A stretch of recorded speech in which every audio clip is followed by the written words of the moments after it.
عليه ونعوذ بالله من شرور أنفسنا ومن سيئات أعمالنا من يهده الله فلا مضل له ومن يضلل فلا هادي له وأشهد أن لا إله إلا الله وحده لا شريك له وأشهد أن محمدًا عبده ورسوله أرسله بالحق بشيرا ونذيرا فقد قال الله تعالى في كلام المجيد أعوذ بالله من الشيطان الرجيم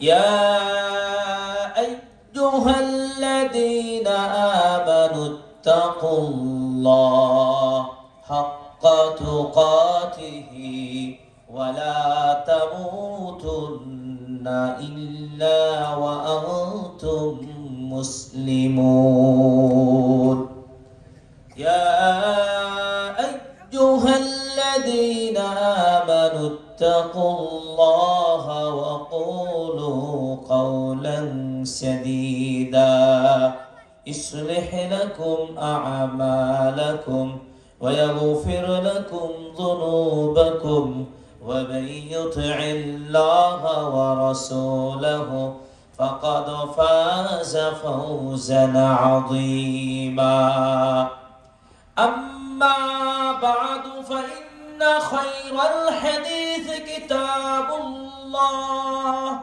وخير الهدي هدي محمد صلى الله عليه وسلم وشر الأمور محدثاتها وكل محدثة بدعة وكل بدعة ضلالة وكل ضلالة في النار وبعد فاعوذ بالله من الشيطان الرجيم بسم الله الرحمن الرحيم وما تنفقوا من خير فلأنفسكم وما تنفقون إلا ابتغاء وجه الله وما تنفقوا من خير يوفى إليكم وأنتم لا تظلمون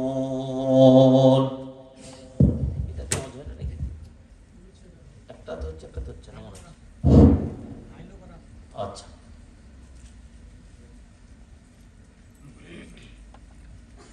قال النبي صلى الله عليه وسلم اتقوا النار ولو بشق تمرة رواه البخاري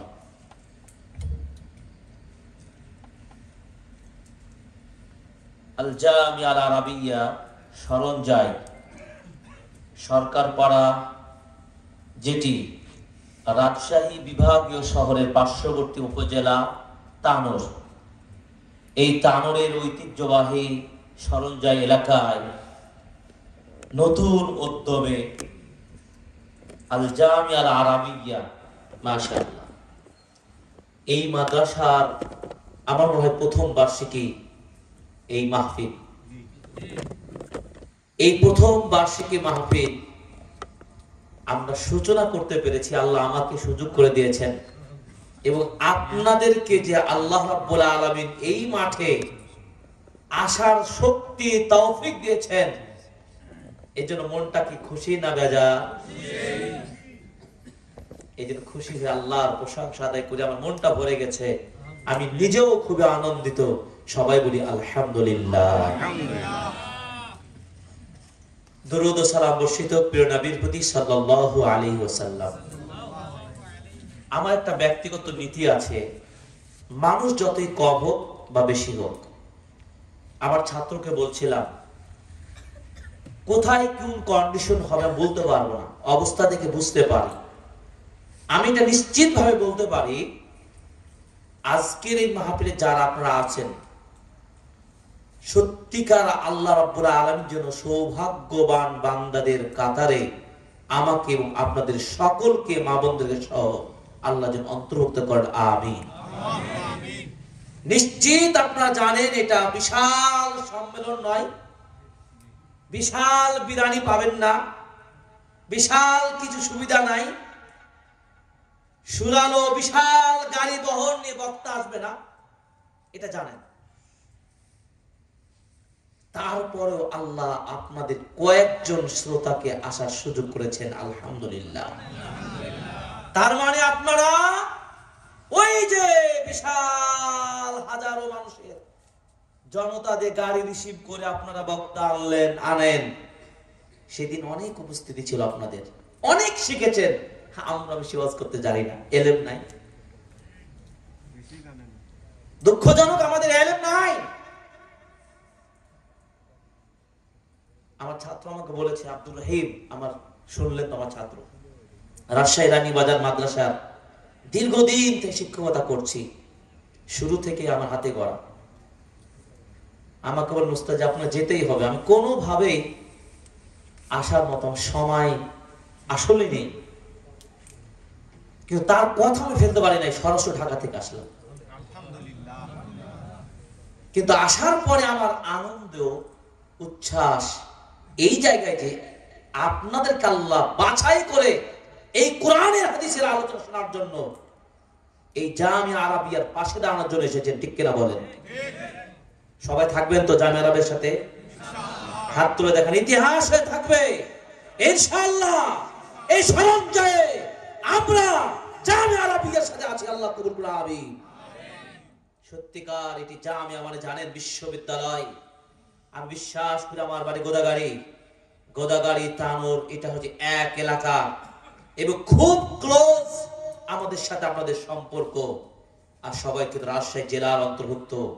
আমার ছাত্র আব্দুর রহিম যে চেষ্টা, যে ত্যাগ স্বীকার করে এত ভেজালের মধ্যে বিশুদ্ধ মানহাজ একটি মাদ্রাসা করার স্বপ্ন দেখে সূচনা করে দিয়েছে, এটি যেন আল্লাহ তাআলা তার বদৌলতে যেন আমাকে শিক্ষক হিসাবে আমাদের শ্রদ্ধেয় ওস্তাদ শেখ আব্দুল গফুর মাদানী, তিনি সহ আপনাদের সকলকে, পর্দারের মা বোনদেরকে আল্লাহ যেন আল্লাহ এই মাদ্রাসার অভিভাবক হিসাবে আমাদেরকে যেন কবুল করেন, আমিন। যে কথায় ইশারায় বলছিলাম, আমাকে বলছিল ওস্তাদজি হাজার মানুষের উপস্থিতি, গাড়ি বহর। আমি এটা বলতে চাচ্ছি কেন, ওটা বলার উদ্দেশ্যটা হলো সেটাও মাহফিল, এটাও মাহফিল। সেদিন আপনার উপস্থিতি হাজার, আজকের উপস্থিতি নাই কেন আপনার? প্রশ্ন আপনাকে করব, আপনি আমার ভাই, আপনারা আপনার ভাই, তারাও আমার ভাই, কি ক্ষতি করেছি আমরা? সেই দিন তো আমরা এসেছি, আজকে আপনারা আসবেন, বরঞ্চ এইটাতে আপনাকে আগে এগিয়ে আসবেন। এটা দিনের প্রতিষ্ঠান হচ্ছে, আব্দুর রহিমের নিজের প্রতিষ্ঠান নয়। এটা আল্লাহর জন্য, এলাকার উন্নয়নের জন্য মাদ্রাসা গড়ে তুলেছে, ঠিক কিনা বলেন? এই মাদ্রাসা থেকে আপনার সন্তান পড়ে কোরআনের হাফেজ হবে, মুহাদ্দিস হবে, আলেম হবে, যোগ্য সন্তান করে দেশে বিদেশে পড়ে এই এলাকাকে আলোকিত করবে, ঠিক কিনা বলেন? এই তানোরের বিভিন্ন এলাকা থেকে বিভিন্ন ছাত্ররা রাজশাহী রানীবাজারে পড়ে। সে তো আমার ছাত্র, আমি তো গোদাগাড়ির ছেলে, রাজশাহী রানীবাজারে পড়েছি, ছাত্র ছিলাম। 2005 সালে ভর্তি হয়ে 11 সালে দাওরাত হাদিস শেষ করে রাজশাহী বিশ্ববিদ্যালয়ে পড়লাম, বিশ্ববিদ্যালয়ে পড়া শেষ করলাম। এরপর আল্লাহ মদিনা বিশ্ববিদ্যালয়ে কবুল করলেন, আলহামদুলিল্লাহ। এটা আপনার তানোর গোদাগাড়ি, একই এলাকার। আমি, আমার সুলতানগঞ্জ মাদ্রাসা আছে, সেই মাদ্রাসা আমরা পরিচালনা করি, সেখানকার ছাত্র আমি। এখন সেখানে মাদ্রাসা আমাদেরকে ছাত্র, কিন্তু আমাদেরকে এখন অতিথি করে নিয়ে যাচ্ছেন, যদিও লজ্জার কারণ, কিন্তু শিক্ষকরাই আমাদেরকে ভালোবাসছেন, আমরা পাশে দাঁড়াচ্ছি। গত কয়েকদিন আগে মাহফিল হলেন, এই অত্র এলাকার আমাদের শ্রদ্ধেয় মুরব্বী অধ্যাপক মুজিবুর রহমান হাফেজাহুল্লাহ, তিনি ছিলেন প্রধান অতিথি। আলোচনা হলেন, কথা হলো, প্রতিষ্ঠানের পাশে আমরা সবাই আছি। অর্থাৎ তানোর গোদাগাড়ি যেখানে হোক, দিনী প্রতিষ্ঠানগুলো হচ্ছে ইসলামের মূল খুঁটি। এই মূল খুঁটিগুলোর পাশে ছেড়ে দিয়ে আপনারা বছরে একদিন কি হবে, আপনার হাজির হলেন, আর এই মাদ্রাসার মাহফিল আপনি আসছেন না। আপনার বিবেককে প্রশ্ন করে গেলাম, আপনি কাজটা ঠিক করছেন কিনা ভাবেন। কিন্তু এই জন্য আমি আল্লাহকে সাক্ষী রেখে বলছি, আল্লাহ আমার এই প্রিয় ভাই বোনদেরকে যারা আজকের এই মাহফিলে অংশ নিয়েছেন, আল্লাহ তুমি আমাদের জীবনে অনেক কল্যাণ বারাকা দান করো, আমিন। এই মাদ্রাসাটা কবুল করে, আমিন। আমি বারবার দোয়া করছি, আমি আবেগ আপ্লুত হচ্ছি, আপনার প্রতি ভালোবাসা রেখে আল্লাহ আমাদের এই প্রিয় ভাইদেরকে কবুল করে, আমিন। ভূমিকায় বাড়াতে চাই না, কিন্তু আবেগে আমি বলছি কথাগুলো, যে আমাদের আপনাদেরকে যেন আল্লাহ কবুল করেন, আমিন। এবার খুবই সংক্ষিপ্ত ভাবে কিছু কথা বলবো, একটু মনোযোগ দিয়ে শুনবেন। অনেক বিষয়ে কথা বলার সুযোগ আছে, কিন্তু আপনাদেরকে মূল কিছু থট আমি কথা বলবো। দেখুন মাদ্রাসা, এই যে মাদ্রাসায় কি হবে? মাদ্রাসা কোরআন হাদিস শিখানো হবে। মনে রাখতে হবে, সুফিয়ান সাউরি রাহিমাহুল্লাহর কাছে তার একজন ভাই চিঠি লিখলেন, বললেন আমাকে একটা উপদেশ দিন, দুনিয়াতে কিভাবে চলবো। সুফিয়ান সাউরি রাহিমাহুল্লাহ বিখ্যাত ইমাম, তিনি চিঠিতে উত্তর দিয়ে বললেন কি, আল্লাহ তাআলা আমাকে এবং তোমাদের সকলকে মিন কুল্লি শার মিন কুল্লি সু, প্রত্যেক সব ধরনের খারাপ অনিষ্টতা থেকে আল্লাহ যেন হেফাজত করেন, আমিন। চিঠির ভাষা। এরপর তিনি বললেন, শোনো, দুনিয়ার আরাম সুখ শান্তি, দুনিয়ার বিপদ আপদ টেনশন, এটা কোনোদিন শেষ হবে না। আমাদের টেনশন কোনদিন শেষ হবে? দুই নম্বর, দুনিয়ার সুখ শান্তি, সুখ আনন্দ, এটাও স্থায়ী হবে না। একটা সময় খুব জোয়ার আসে, খুব ভালো খাচ্ছেন, ভালো ফলন, আর একটি বছরে আপনার ভালো ফলন হলো না, ফসলে আপনি অসুস্থ হয়ে পড়লেন, আপনার সুখের জায়গা থেকে দুঃখ চলে আসলো। তার মানে সুখটা কি স্থায়ী থাকলো না। তিন নম্বর বলছেন, দুনিয়া এমন জায়গা যেখানে আপনার বহু পরিকল্পনা থাকবে, এই করব সেই করব, আমার একটা জমি আছে আর একটা জমি করব, একটা সরঞ্জায় বাড়ি হচ্ছে একটা তানোরে করব, একটা রাজশাহীতে করব। কি স্বপ্ন শেষ আছে আমাদের? আমার ছেলেকে এলাকায় পড়াচ্ছি, একটা ছেলেকে রাজশাহী বিশ্ববিদ্যালয় পড়াই, আর একটা ঢাকা বিশ্ববিদ্যালয় পড়াবো, আর একটা বিদেশে পড়াবো। ভালো মন্দ সব মিলিয়ে আমাদের পরিকল্পনাও শেষ হবে না। তাহলে কষ্ট সুখ পরিকল্পনা, কয়টা শব্দ বললাম? কষ্ট সুখ এবং বিভিন্ন পরিকল্পনা, এর তিন মাঝেই কিন্তু দুনিয়াতে আপনার চলতে হবে। এবং এই দুনিয়ার মধ্যে কিছু কাজ করে আপনাকে ওই স্থায়ী জীবনের সফলতা খুঁজে বের করতে হবে। আমরা তো বিশ্বাস করি আমরা এই দুনিয়াতে যা আছি এটা স্থায়ী জীবন না। সুফিয়ান সাউরি রাহিমাহুল্লাহ বললেন, এই তিনটার মধ্যেই সার্কেলটা দুনিয়ায় চলছে, তাহলে করণীয় কি? চিঠিতে কি বললেন? করণীয় হলো ফা'আমাল আমালান সালিহান। তিনি বললেন, দুঃখ কষ্ট আনন্দ বিপদ পরিবার পরিকল্পনা সবকিছুর মধ্যে থেকে একটা কাজ করে আমাকে দুনিয়াতে পরকালের মুক্তির পথ অর্জন করতে হবে, সেটি হলো আমলে সালেহ।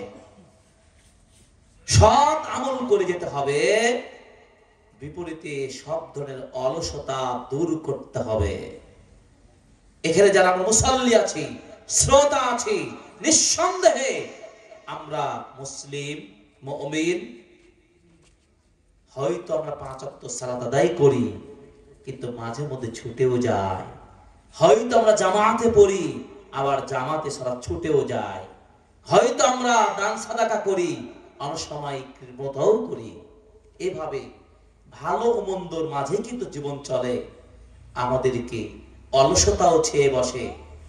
আমরা এই দুনিয়ার মাঝে ভবিষ্যৎ জীবন, মৃত্যুর পরের জীবনের মুক্তির জন্য আমাদের এই ব্যবসাটা করতে হবে, আমলের ব্যবসা করতে হবে। প্রত্যেকটা কাজের মূল টার্গেট থাকে সফলতা। আপনার জীবনের সফলতা কোনটা? আপনার জীবনের সফলতা আপনি বড় নেতা হয়েছেন এটা নয়। আপনার জীবনের সফলতা আপনি বড় ডক্টর হয়েছেন এটা বড় কথা নয়। আপনার জীবনের সফলতা আপনি বড় বিত্তশালী কোটিপতি হয়েছেন এটা সফলতা নয়। মূল সফলতা হচ্ছে আপনি আমি আমলে কতটুকু এগিয়ে গেছি। আপনার বংশ, আপনার দল, আপনার ক্ষমতা, আপনার ডিগ্রি, আপনার প্রভাব, আপনার শক্তি, আপনার অর্থ আপনাকে এগিয়ে দেবে না। এলেম, আমল এইটা আপনাকে সামনে এগিয়ে দেবে। পৃথিবীতে যদি আপনি সফল ব্যক্তি হতে চান তাহলে দুইটা কাজ করতে হবে, এক হচ্ছে এলেম, একটা আমল। এই জন্য তো ইমাম মুহাম্মদ আব্দুল ওয়াহ্হাব রাহিমাহুল্লাহ তিনি বলেছেন চারটা বিষয়। কয়টা বিষয়? চারটা বিষয় মানা ওয়াজিব। কি বললাম? আপনার ক্লাসের মতো করে পড়বেন। চারটা বিষয় মানা ওয়াজিব। এক নাম্বার হলেও যদি সত্যিকার আল্লাহর প্রিয় বান্দা হতে চান, আল্লাহর নবীর প্রিয় হতে চান, যদি খাঁটি ইমানদার মুমিন হতে চান, তাহলে আপনাকে জ্ঞান অর্জন করতে হবে আগে। আল মাসআলাতুল উলা আল ইলমু। প্রথম মাসআলা হলো আপনাকে জ্ঞানী হতে হবে। ভালো করে বোঝেন, কিন্তু জ্ঞানী হতে হবে, ইলম হতে হবে। ইলম না থাকলে আপনার দ্বারা উন্নতি কখনো সম্ভব নয়। আপনি যদি চাষাবাদ করেন আর চাষাবাদের পদ্ধতি না জানেন, আপনি ডান থেকে বামে যাবেন না বাম থেকে ডানে যাবেন, এটার একটা পদ্ধতি আছে, আছে না নাই? আপনি ধান, ভুট্টা, গম যাই চাষাবাদ করেন প্রত্যেকটার সিস্টেম আছে। এখন আমাকে দিয়ে যদি বলেন চাষাবাদের কাজ বলে, আমি কিন্তু পারবো না, আমি জানি না ওটা। আমাকে যদি বলেন কোরআনের তর্জমা করে হাদিসের ব্যাখ্যা করেন, আমি এটা জানি, কিন্তু আপনি জানেন না। এলেম সবচাইতে মূল বস্তু। এলেম হচ্ছে আপনাকে মূল টার্গেট করতে হবে। আর এই জন্য এলম অর্জনের জন্য প্রয়োজন কি? মাদ্রাসা। যতদিন মাদ্রাসা টিকবে ততদিন ওই এলাকায় আলোকিত হবে। এই জন্য মাদ্রাসার প্রয়োজন আছে, যেখানে এলম শিক্ষা করতে হবে। ইমাম বুখারী রাহিমাহুল্লাহ 256 হিজরিতে মৃত্যুবরণ করেছেন, 194 হিজরিতে জন্ম, পৃথিবীর শ্রেষ্ঠ মুহাদ্দিস। তিনি বলছেন আল ইলমু ক্বাবলাল কাওলি ওয়াল আমালি। কথা কাজের আগে, আমলের আগে এলেম অর্জন করতে হবে। এই জন্য জ্ঞান অর্জন এটি সবার জন্য ফরজ। আল্লাহ পাক বলছেন কি? কুল হাল ইয়াস্তাবিয়াল্লাযীনা ইয়া'লামুনা ওয়াল্লাযীনা লা ইয়া'লামুন। যারা জানে এবং যারা জানে না তারা কি সমান? কুল হাল ইয়াস্তাবিল আ'মা ওয়াল বাসীর। যার চোখ আছে দেখতে পায়, আর যার চোখ নাই দেখতে পায় না, উভয় কি এক সমান? জানা মানুষ আর মূর্খ মানুষ সমান হতে পারে না। চক্ষুষ্মান ব্যক্তি আর অন্ধ ব্যক্তি সমান হতে পারে না। এই জন্য জ্ঞান অর্জন করতেই হবে। রাসূল সাল্লাল্লাহু আলাইহি ওয়াসাল্লাম বলেছেন, তালাবুল ইলমি ফরিদাতুন আলা কুল্লি মুসলিম। প্রত্যেকটা মুসলিমের উপরে জ্ঞান অর্জন করা ফরজ। কিভাবে আপনি ফরজ ত্যাগ করবেন বলেন? আপনি কিভাবে নেতা হতে চান? জ্ঞান জানেন না, ইলম নাই। অথচ রাসূল সাল্লাল্লাহু আলাইহি ওয়াসাল্লাম বলছেন, জ্ঞান অর্জনকারীর মর্যাদা কত বেশি। নাদ্দারাল্লাহু ইমরাআন। আল্লাহ ওই ব্যক্তির চেহারাকে কিয়ামতের মাঠে উজ্জ্বল করবেন, ওই ব্যক্তির চেহারাকে আলোকিত করবেন যে ব্যক্তি আমার কাছ থেকে একটা হাদিস শুনবে অথবা একটা আয়াত শিক্ষা অর্জন করে। আজকের মাহফিল থেকে আপনি একটা আয়াত, একটা হাদিস, একটা বক্তব্য, একটা উপদেশ শুনে মুখস্থ করে আপনি আবার আপনার এলাকায়, পরিবারে পৌঁছে দেবেন। আল্লাহ রাসূল বলছেন, আল্লাহ রাব্বুল আলামিন এই ব্যক্তির জন্য কিয়ামতের মাঠে তার চেহারা উজ্জ্বল করে। সুবহানাল্লাহ। তার মানে সফল ব্যক্তি হতে পারবেন। জ্ঞান আপনাকে এইভাবে মুক্তি দিতে পারে, নাজাত দিতে পারে। এই ইলম অর্জনকারী আপনারা অবশ্যই মাহফিলে এসেছেন শুধু দেখার জন্য নয়, জ্ঞান অর্জন করার জন্য এসেছেন। ঠিক কিনা বলেন? আপনারা যদি এই নিয়তটা রেখে যদি সত্যিকার এই কষ্টের ঠান্ডার মধ্যে বসে নিয়তটা শুদ্ধ করতে পারেন, যদি সত্যিকার নিয়তটা শুদ্ধ হয়, শেখ বিন বাজ এবং সালেহ আল উসাইমিন রাহিমাহুল্লাহ সহ সকল মুহাদ্দিস ইমামগণ বলছেন, নিয়ত যদি শুদ্ধ হয়, জান্নাত আপনার এই ইলমের কারণেই সত্য, জান্নাত নিশ্চিত ইনশাআল্লাহ। হাদিস, মান সালাকা তরিকান আলতামিসু ফিহি ইলমান সাহহালাল্লাহু লাহু বিহি তরিকাল জান্নাহ। কেউ যদি বাড়ি থেকে বের হয়ে যায় এই উদ্দেশ্যে যে আজকের মাহফিল থেকে ডক্টর জয়নুল আবেদিন আসবে, তার কাছে কিছু হাদিস, কিছু আমল শিখবো, আমল করব, নিজে জানবো, পরিবারকে জানাবো, বন্ধুদেরকে শেখাবো, তাহলে আল্লাহ রাসূল বলছেন আল্লাহ তাআলা ওই ব্যক্তির জান্নাতে যাওয়ার পথটা সহজ করে দেন। সুবহানাল্লাহ।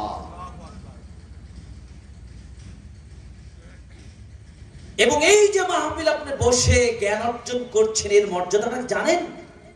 আল্লাহ নবী বলছেন, ওমাস্তামা কওমুন ফি বাইতিন মিন বুয়ুতিল্লাহ ইয়াতলুনা কিতাবাল্লাহ ওয়া ইয়াতাদারাসুনাহু বাইনাহুম। আল্লাহর বান্দারা যখন আল্লাহর কোন ঘরে, মসজিদে বা কোন একটা বৈঠকে একত্রিত হয়ে আল্লাহর কিতাব তেলাওয়াত করে, তারা হাদিস চর্চা করে, দ্বীনের স্টাডি করে, চারটা লাভ। কয়টা লাভ? এক নম্বর, ইল্লা নাযালাত আলাইহিমুস সাকিনা। আল্লাহ ওই মাহফিলে, ওই বৈঠকে, ওই মজলিসে আসমান থেকে স্পেশাল প্রশান্তি নাজিল করে। বলুন আলহামদুলিল্লাহ। প্রশান্তি আছে বিধায় আমাদের বিরক্ত হচ্ছে কি? আমরা মনের মধ্যে একটা শান্তি পাচ্ছেন না? একটা আনন্দবোধ কাজ করছে না? এই আনন্দ আল্লাহ তাআলা আপনাকে আমাকে দিয়েছেন কেন? আল্লাহ তিনি আমাদেরকে সত্যিকার ভালোবাসেন। আমাদের নিয়তটা কি মজবুত আছে, ঠিক কিনা বলেন? এখানে নিয়তের মধ্যে কোনো আমাদের গরমিল নাই। আল্লাহর সাকিনা, প্রশান্তি আসমান থেকে পাচ্ছেন। দুই, ওয়াগাশিয়াতুর রাহমা। আল্লাহর বিশেষ রহমা, দয়া, অনুকম্পায় পুরো মজলিসটাকে আল্লাহ ঘিরে রাখেন। সুবহানাল্লাহ। আল্লাহর রহমত নাজিল হয়। তিন, ওয়া হাফাতহুমুল মালাইকা। ফেরেশতাগণ আল্লাহর বিশেষ অর্ডারে পুরো মজলিসটাকে আচ্ছাদিত করে রাখেন, ঘিরে রাখেন। বলুন আলহামদুলিল্লাহ। চার, ওয়া যাকারাহুমুল্লাহ ফি মান ইনদা। আল্লাহ তাআলা এই সুন্দর দৃশ্যটা তিনি দেখে ফেরেশতাদেরকে বলেন, দেখো আমার বান্দাদেরকে, দেখো আমার বান্দাদেরকে, তারা আমার ভালোবাসায়, আমার দিন জানার জন্য এত শীতে ঠান্ডার মধ্যেও কোরআন হাদিস স্টাডি করছে, আমার জ্ঞান, আমার কোরআনের জ্ঞান, হাদিসের জ্ঞান অর্জন করছে। আল্লাহ তাআলা এটি খুশি হয়ে যান। সুবহানাল্লাহ। ইলমের কারণে সম্মান বাড়ে। যখন আল্লাহ রাব্বুল আলামিন মানুষ সৃষ্টি করার জন্য সিদ্ধান্ত নিলেন, তখন ফেরেশতাগণ বললেন, হে আল্লাহ, কেন আপনি মানুষ সৃষ্টি করবেন? তারা দুনিয়াতে দ্বন্দ্ব ফাসাদ করবে, রক্তপাত ঘটাবে, ফাসাদ সৃষ্টি করবে। আল্লাহ রাব্বুল আলামিন কি বললেন?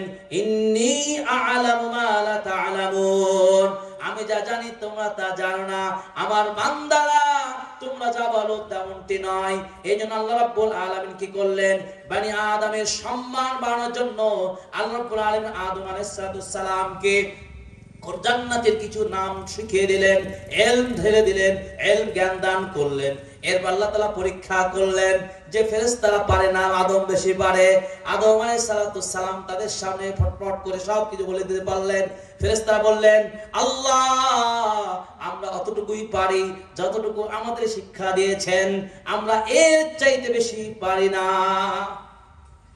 ইলমের মর্যাদা কারণে আদমের মর্যাদা কি হলো? বাড়িয়ে দিলেন। আর এই ইলমের বেশি মানে প্রচুর জ্ঞান ছিল কার? শয়তানের। এই শয়তানি ইলমের অহংকার করলো, বিধায় তার অবস্থা কোথায় হলো? জাহান্নামে গেল।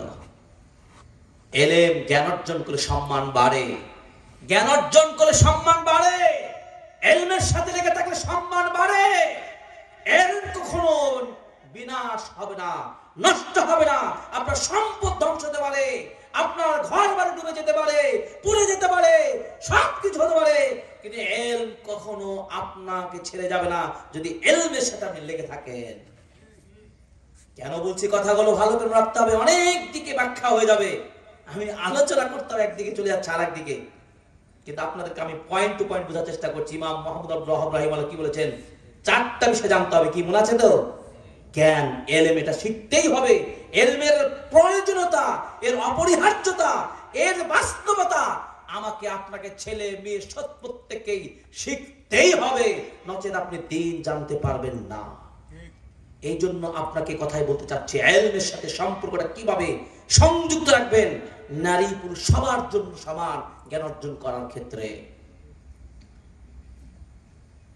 তাই তো বলছেন আব্দুল মুবারক রাহিমাহুল্লাহ বলছেন, সর্বোত্তম কাজ হচ্ছে কি, নবুয়তের পরে সর্বোত্তম আমল হলো কি? জ্ঞানকে ছড়িয়ে দেওয়া। মানে শিখবেন, অন্যকে শিখাবেন। এই যে রাসূল সাল্লাল্লাহু আলাইহি ওয়াসাল্লাম বলেছেন, খায়রুকুম মান তাআল্লামাল কুরআন ওয়া আল্লামা, তোমাদের মধ্যে শ্রেষ্ঠ মানুষ সেই যে কোরআন নিজে শিখে অন্যকে শেখায়। শ্রেষ্ঠ মানুষ, চিন্তা করতে পারেন। প্রিয় হাজিরিন, শিক্ষা অর্জন করতেই হবে। যারা শিক্ষিত হয়, কোরআনের যারা ধারক হবে, সুন্নাহর ধারক যারা হবে, যারা ইসলামী জ্ঞানে আলোকিত হবে, আর তাদের মর্যাদা দেখেন কেমন। হাদিস বলছেন, যারা জ্ঞান অর্জন করে তাদেরকে তালেব বলে, অনুসন্ধানকারী, অর্জনকারী। আলেম, জাননেওয়ালা, যিনি জানেন, জানার চেষ্টা করেন। আর এই আলেম থেকে ওলামা, যারা আলেম হয়, ওলামা হয়, জ্ঞানী হয়, তারাই কাকে চিনবে বেশি? আল্লাহকে চিনবে না, তারাই বেশি আল্লাহকে ভয় করবে। আল্লাহ তাআলা বলেন, ইন্নামা ইয়াখশাল্লাহা মিন ইবাদিল উলামা। উলামাগণ যারা আলেম হয়, জ্ঞান রাখে, তারাই আল্লাহকে বেশি ভয় করে। তাহলে বুঝতে পারলাম কি, আপনাকে আমাকে জ্ঞান অর্জন করতে হবে। সাধারণ মানুষের চাইতে জ্ঞান অনুসন্ধানকারী ব্যক্তিদের মর্যাদা কত বেশি? আল্লাহ রাসূল বলছেন, কান্নুজুম, লক্ষ কোটি কোটি তারকার মাঝে যেমন পূর্ণিমার চাঁদের মর্যাদা যেমন বেশি, হাজার হাজার মানুষের মধ্যে, সাধারণ মানুষের মধ্যে আলেমদের মর্যাদা তেমনই বেশি। যারা জ্ঞান অর্জন করে, ছাত্ররা, আপনারা যদি ছাত্র ভাবতে পারেন, কি ছাত্র ভাবতে পারবেন না? বছরে একদিনে ছাত্র হতে পারবেন না? আল্লাহ যদি আপনার নিয়তটা কবুল করেন, আপনি তো এই মর্যাদা পেয়ে যেতে পারেন। ছাত্র হওয়া না হওয়ার বয়স কোন সীমাবদ্ধতা আছে? আমার মুরব্বী চাচা আজকে ছাত্র, কি ছাত্র না? প্রিয় ভাইরা, ইমাম মুহাম্মদ আব্দুল ওয়াহাব রাহিমাহুল্লাহ বললেন কি, চারটা বিষয় আমাদের মধ্যে এটা অর্জন করতে হবে। এক, ইলম অর্জন করব। দুই, ইলম অনুযায়ী আমল করব। তিন, যেই আমল করব এই আমলের দিকে মানুষকে আহ্বান জানাবো, দাওয়াত দেব। চার, এই দাওয়াত দিতে গিয়ে কষ্ট আসতে পারে, ব্যথা আসতে পারে, সে সময় সবর করব। কয়টা কাজ? এক, জ্ঞান অর্জন করব। দুই, ওই জ্ঞান অনুযায়ী আমল করব। তিন, এই বিধানগুলো ছড়িয়ে দেব। চার, আমরা বিপদ পড়লে, দাওয়াতি কাজে কষ্ট হলে কি করব? সবর করব। কি পারবো তো আমরা? ইনশাআল্লাহ বলেন পারবো ইনশাআল্লাহ। লাভ কি জানেন? কত লাভ! এভাবে কাজ করে লাভটা কত বেশি দেখেন। আমরা ধরে নিলাম চারটাই আমরা করব আজকে। জ্ঞান অর্জন করলাম, আমলও করব, প্রচার করব, এবং আমরা ধৈর্য ধারণ করব। দেখেন, আজকে যদি একটা আমল শিখে যেতে পারেন, আপনি একটা আমল ইলম অর্জন করে, একটা হাদিসের উপরে আপনি নিজে সেটা শিখলেন, আমল করলেন, এরপরে আপনি, আজকে তো রাত হয়ে গেছে, সকালে আপনার ছেলে মেয়ে পরিবারের লোকদেরকে শেখালেন, আপনি অফিসে চাকরি করে অফিসারদেরকে বলতে পারলেন, আপনার শ্রমিক লেবার তাদেরকে শেখাতে পারলেন, কি কাজটা কি কঠিন হবে? পারবো না? এটাই তো দাওয়া। কি হয়েছে বুঝেন? আল্লাহ বলছেন, কেউ যদি একটা সুন্নাহ ভালো আমল নিজে চালু করে, ভালো করে বুঝেন, আপনি আমলটা শিখলেন, এবার আপনি আমল শুরু করে দিলেন, আমার কাছ থেকে শেখার কারণে আপনি ওই আমলটা করে যত সওয়াব পাবেন আমিও ততটাই সওয়াব পাবো, বলুন আলহামদুলিল্লাহ। এবার আপনি আরেকজনকে আপনি এই মেসেজটা করে দিলেন, এই আমলটা শিক্ষা দিবেন, তিনি আমল করে যা সওয়াব পাবে আপনিও পাবেন, আবার আমিও পাবো। এবার চেন বাই চেন যত দূর যাবে তত সওয়াব, বলুন আলহামদুলিল্লাহ। এটাই হচ্ছে দাওয়া, ইসলামী দাওয়াতের ইলম ছড়িয়ে দেওয়ার গুরুত্ব। এই জন্য আমলের আমাদের কি করতে হবে? দুনিয়াতে আমল করতে হবে, আমলের পরীক্ষা হবে কিয়ামতের মাঠে। আল্লাহ রাব্বুল আলামিন বলছেন, আল্লাযী খালাকাল মাউতা ওয়াল হায়াতা লিয়াবলুয়াকুম আইয়ুকুম আহসানু আমালা ওয়া হুয়াল আজিজুল গফুর। সেই মহান সত্তা, তিনি জীবন মরণ সৃষ্টি করলেন কেন? তোমাদের পরীক্ষা করার জন্য, আমলের পরীক্ষা, কে কত বেশি আমল করতে পারে, এই আমল দিয়ে পরকালীন নাজাত আমাকে নিশ্চিত করতে হবে। আল্লাহ রাব্বুল আলামিন বলেন, ফামান কানা ইয়ারজু লিকা রাব্বিহি ফালইআমাল আমালান সালিহা ওয়া লা ইশরিক বিইবাদাতি রাব্বিহি আহাদা। যে ব্যক্তি আল্লাহর সাথে সাক্ষাৎ পেতে চায়, এই দুনিয়ায় কষ্ট করে আমরা আমল করি, আমরা শীতের মধ্যে ফজরে ঠান্ডা পানি নিয়ে উযু করে সালাত আদায় করি, আমরা তাহাজ্জুদ পড়ি, আমরা না খেয়ে সিয়াম রাখি, অনেক কষ্ট করি একজন আল্লাহ আমার সৃষ্টিকর্তাকে খুশি করার জন্য। ওই আল্লাহ কি দেখার কি ইচ্ছা হয় না? ওই আল্লাহর প্রত্যাশা যারা করতে চায়, সৃষ্টিকর্তাকে যারা জানতে চায়, আল্লাহ বলছেন তোমরা যদি আমাকে পেতে চাও তোমাদের উচিত হবে আমালান সালেহা, ভালো ভালো আমল করতে থাকো, ভালো ভালো কাজ করতে থাকো, যে কাজগুলো তোমাদেরকে আমি বলে দিয়েছি, যে নির্দেশ দিয়েছি সেইগুলো করতে থাকো। এই জন্য আমল করবেন কিভাবে? আমল করার জন্য, আমলটা কবুল হওয়ার জন্য দুইটা শর্ত মিনিমাম। এক নম্বর শর্ত হলো আপনি নিয়তটা ঠিক রাখবেন, বিশুদ্ধ নিয়ত, কার জন্য ইবাদত করবেন? আল্লাহর, এই নিয়তটা ঠিক রাখবেন। দুই নম্বর, আমল করবেন কার মতো করে আমল করবেন, কিভাবে আমল করবেন, এই জন্য রাসূল সাল্লাল্লাহু আলাইহি সাল্লামের দেখানো পদ্ধতি অনুযায়ী আমল করতে হবে। কোন মানুষের দেখানো পথ চলবে না। আমার প্রিয় নবী যেভাবে বলেছেন সেইভাবে আপনাকে আমল করতে হবে। যদি এভাবে আমল করতে পারি তাহলে পরকালে আপনার আমার জন্য মুক্তি পেয়ে যাব। কিয়ামতের ময়দানে সেদিন নবী সাল্লাল্লাহু আলাইহি সাল্লাম তার উম্মার লোকদের জন্য মুক্তির জন্য আল্লাহর কাছে সিজদায় পড়ে যাবেন। আল্লাহ রাসূল সাল্লাল্লাহু আলাইহি সাল্লাম উম্মার লোকের জন্য এইভাবে তিনি আল্লাহর কাছে সিজদায় তিনি আহ্বান করবেন, আল্লাহ আমার উম্মার লোকদেরকে মুক্তি চাই, নাজাত পেতে চাই। নবী যেখানে উম্মার লোকদের নাজাতের জন্য এত চেষ্টা করেন, তারপরে হাউজে কাউসার পানি পানের জন্য নবীজি সাল্লাল্লাহু আলাইহি সাল্লামকে এই ক্ষমতা দেওয়া হবে, তিনি পান করাবেন।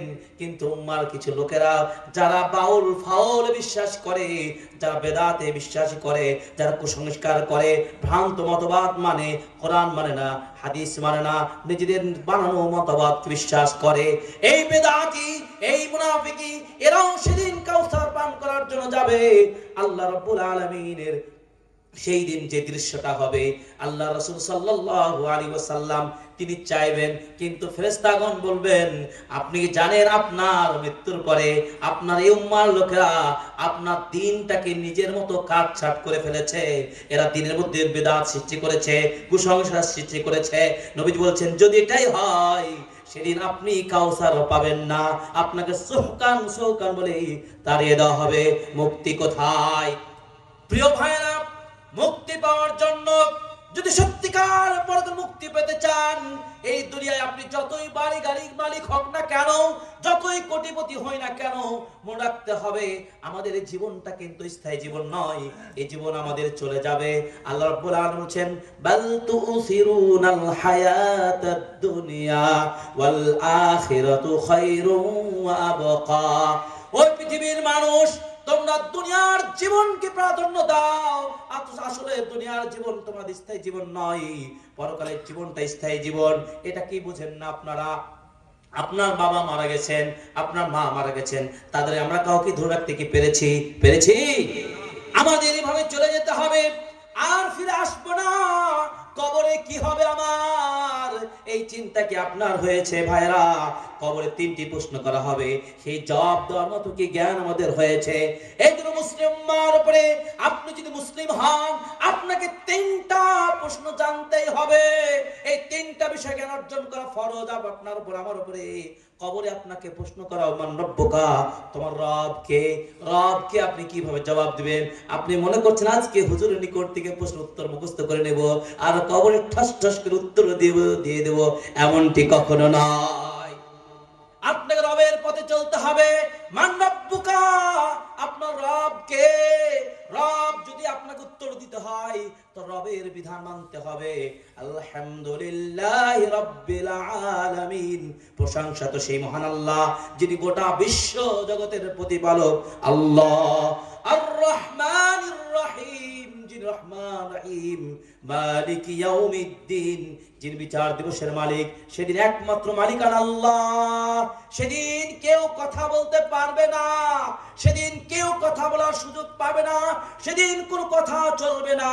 আল্লাহ রাব্বুল আলামিন সূরা ইব্রাহিম 31 নম্বর আয়াতে বলছেন, কুল লিইবাদিয়াল্লাযীনা আমানু ইউকিমুস সালাতা ওয়া ইউনফিকু মিম্মা রাযাকনাহুম সিররাও ওয়া আলানিয়াতাম মিন ক্বাবলি আন ইয়াতিয়া ইয়াউমুল লা বাইউন ফীহি ওয়ালা খিলাল।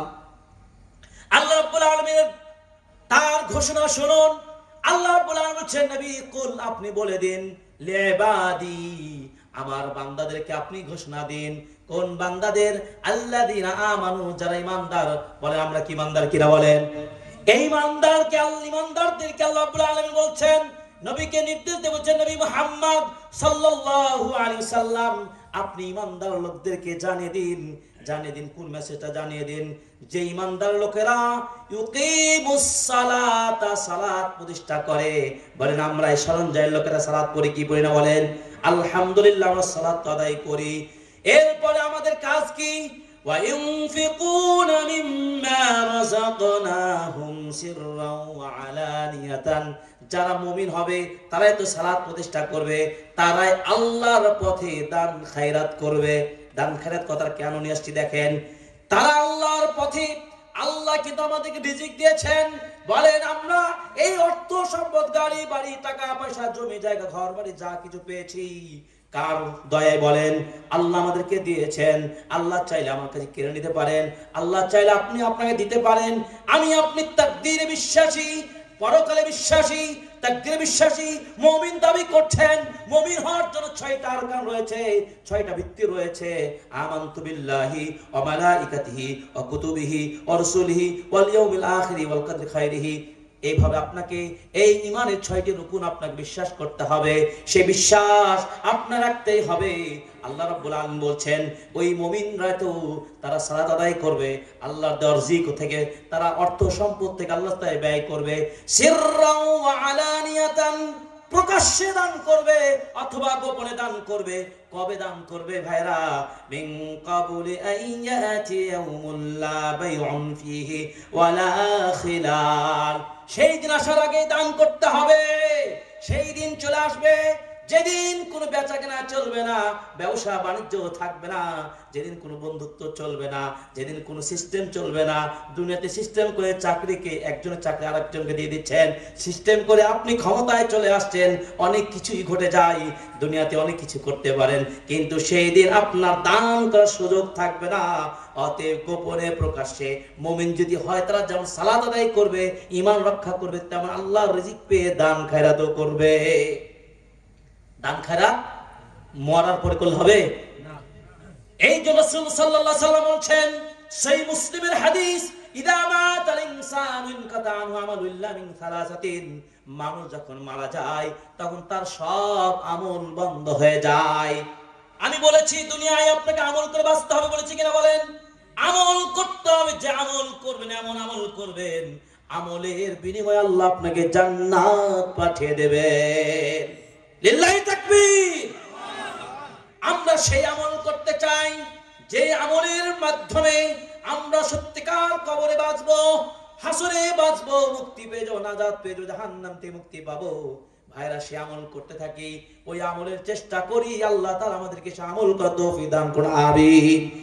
আল্লাহর নবী বললেন তাহলে দেখুন স্থায়ী জিন্দেগি তো আমল করবই করব, মৃত্যুর পরেও কিছু আমল রয়েছে, ওই আমলগুলো যদি আপনি রেখে যান বাবারে, ওই আমলের সওয়াব আপনি পেতে থাকবেন। আল্লাহ চিন্তা করেন সেটা।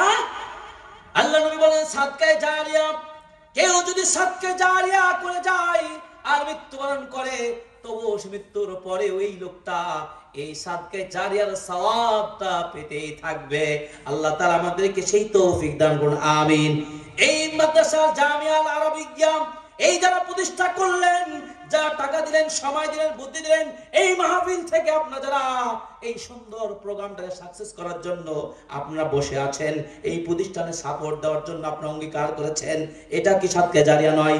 শুধু টাকা পয়সা দিলেই যে সাদকা হয় এমনটি নয়, বুদ্ধি দিয়ে, পরামর্শ দিয়ে, পাশে থেকে সাহস দিয়ে এই প্রতিষ্ঠানকে আপনি যে সময় দিলেন, ভালোবাসা দেখালেন, এটাও সাদকায়ে জারিয়া। আপনি মরে যাবেন কিন্তু আপনি এর সওয়াব আপনি পেতেই থাকবেন। এরপরে দেখুন সাদকায়ে জারিয়া এর অনেকগুলো ব্যাখ্যা রয়েছে, আপনারা সবাই বুঝেন। আপনি একটা মসজিদ বানাবেন, একটা মাদ্রাসা বানাবেন, এই মাদ্রাসায় ফ্যান দিবেন, একটা ঘর বানাবেন, ইট দিবেন, বালি দিবেন, ধান দিবেন, চাউল দিবেন, যাই দিবেন, ছাত্রদেরকে বইপত্র কিনে দেবেন, যাই কিছু করবেন, মরে যাবেন, আপনার ওই বইপত্র ওই ঘরে যতদিন থাকবে, মরার পর আপনি এই আমলের সওয়াব পেতে থাকবেন। হতে পারে আল্লাহ রাব্বুল আলামিন আপনার এই নির্ভেজাল দানের কারণে আপনার দান আল্লাহ কবুল করেন। হতে পারে এই দানের কারণে আল্লাহ আপনাকে জাহান্নাম থেকে মুক্তি দিতে পারে। 2 নম্বর কি আল্লাহ রাসূল বললেন আওয়ালাদিন সালিহিন, সৎ সন্তান করে যদি পেরে পারেন। আপনি বাবা মরে গেলেন, আপনার সন্তান রেখে গেলেন, এমন একজন সন্তান রেখে গেলেন, ওই সন্তান আপনার মৃত্যুর পর আপনার জন্য দোয়া করবে, রব্বির হামহুমা কামা রাব্বায়ানি সগীরা। আমি ঢাকা থেকে আসতে আমি দেখলাম আমাদের চাঁপাইনবাবগঞ্জে একজন ছোট ভাই সৌদি আরবের কিং আব্দুল আজিজ বিশ্ববিদ্যালয়ে পড়াশোনা করে, তার ফেসবুকে পোস্ট করলাম, তার বাবা কিছুদিন 2 মাস কি 2.5 মাস আগে মৃত্যুবরণ করেছেন, আর কয়েকদিন আগে তার মা মারা গেছেন। সে তার ফেসবুকের ভাষা এত বিনয়, এত কষ্ট করে লিখেছে ব্যথার কথা, বাবা মা দুজনে চলে গেছেন, তার 9 ভাই বোন। সেই ভাষা লিখতে তার মায়ের কথা লিখছে, আর আমার চোখ দিয়ে কান্না ঝরতে চলে যাচ্ছে। আমার তো জীবনে সেই কষ্টের কথা। আমার বাবা 13 সালে মারা যায়, নোমান মেম্বার গোদাগাড়ির লোকেরা চিনে জানেন, আল্লাহ তাআলা তাকে ক্ষমা করুন। আমার মা 2015 সালে আমাকে ছেড়ে চলে তিনিও মারা গেছেন। আমি তো জানি আমার বাবা বলতেন একজন সন্তানকে আলেম বানাতে চাই। আমরা 8 ভাই বোন, তার মধ্যে আমি সবার ছোট। বাবা স্বপ্ন দেখলেন আমি সৎ সন্তান করতে চাই। আমার বাবাকে যখন মৃত্যুর সংবাদ দেওয়া হতো বা মৃত্যুর ভয় দেখানো হতো, তিনি বলতেন আমি মরণকে ভয় করি না, আমি 5 ওয়াক্ত সালাত আদায় করি, মসজিদে আজান দেই, মসজিদের প্রথম কাতারে গিয়ে সালাত আদায় করি, আমি হারাম খাই না, হালাল পথে চলাচল করি, নিজের মতো চলার চেষ্টা করি, আমি 2 নম্বরই থাকি নাই, আমি আল্লাহকে ভয় করি। সাথে সাথে আমি একজন সন্তানকে আলেম হিসেবে গড়ে তুলেছি। আমার সন্তান দোয়া করবে, আমার সন্তানের দোয়ায় আমি পার হয়ে যেতে পারবো। একজন বাবার কত বড় আশা হতে পারে চিন্তা করেন আপনি। আমি যখন ওই ছোট ভাইয়ের পোস্টটা ফেসবুকে পড়ছিলাম, আমার চোখ দিয়ে কান্না চলে আসলে আমার বাবা মার কথা মনে পড়ে গেল। সে বলছে দেখুন এভাবে লিখছে, 9 ভাই বোন, আমার মায়ের পেটের মধ্যে অন্তত কি 1 বছর করে হলো তো আমরা মায়ের পেটে ছিলাম, 9 বছর, ঠিক কিনা? 10 মাস 9 মাস বা 8 মাসের কমই তো আমরা মায়ের পেটে থাকি।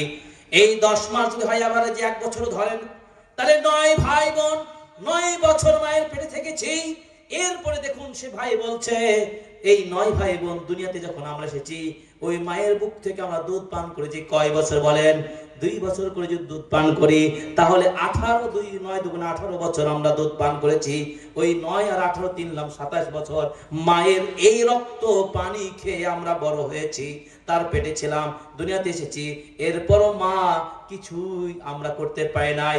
ওই মা তার নিজের সব কিছু বিলিয়ে দিয়ে, জীবনে রক্ত পানি সব ঘাম ঝরে দিয়ে আমার জন্য, আমাদের জন্য সব কিছু করেছেন।